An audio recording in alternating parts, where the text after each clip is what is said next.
Hi friends, welcome to Purna's kitchen. ఇవాల్టి మన special అరటికాయ బజ్జీ. ఈ అరటికాయ బజ్జీలను తయారు చేసుకోవడం చాలా ఈజీ అన్నమాట.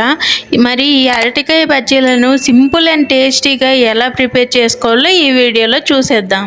ముందుగా అరటికాయలను తీసుకుందాం. ఇప్పుడు ఈ అరటికాయని తీసుకొని రెండు వైపులా ఉన్న ఎడ్జెస్ ని కట్ చేసుకుందామండి. అరటికాయ పైన ఉన్న ఈ గ్రీన్ పార్ట్ అంతటిని నీట్గా తీసేద్దాం.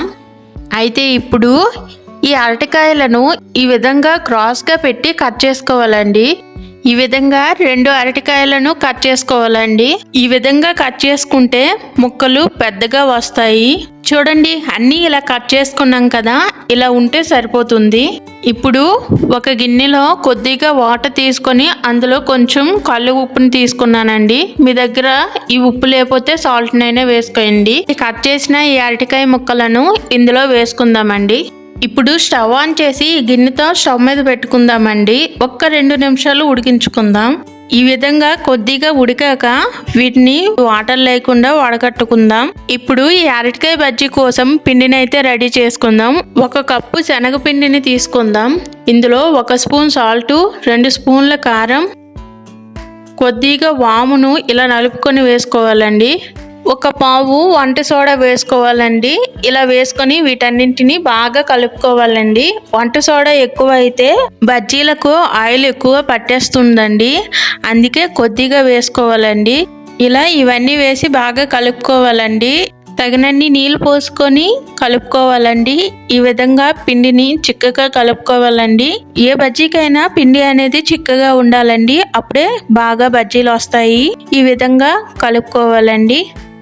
ఇప్పుడు స్టవ్ ఆన్ చేసి కళాయి పెట్టుకొని అందులో డీప్ ఫ్రైకి సరిపడినంత ఆయిల్ వేసుకుందామండి.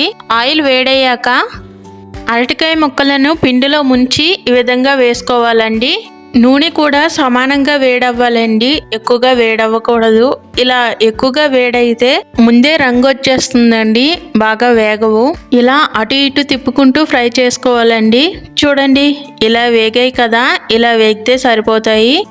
నూనె కూడా నురగ తగ్గింది. ఇప్పుడు వీటిని ప్లేట్లోకి తీసుకుందాం. ఇదే విధంగా మిగిలిన వాటిని కూడా వేసుకోవాలండి. మంట లో ఫ్లేమ్లోనే ఉండాలండి, ఏమాత్రం పెంచకూడదు.